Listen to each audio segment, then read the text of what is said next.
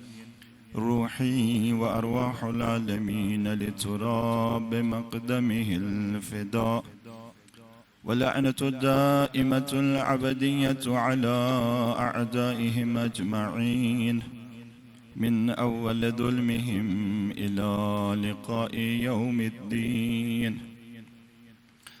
أما بعد فقد قال حق سبحانه وتعالى في كتابه المحكم وقرآنه المتقن وقوله أحسن. بسم الله الرحمن الرحيم. هو الذي أرسل رسوله بالهدى ودين الحق ليظهره على الدين كله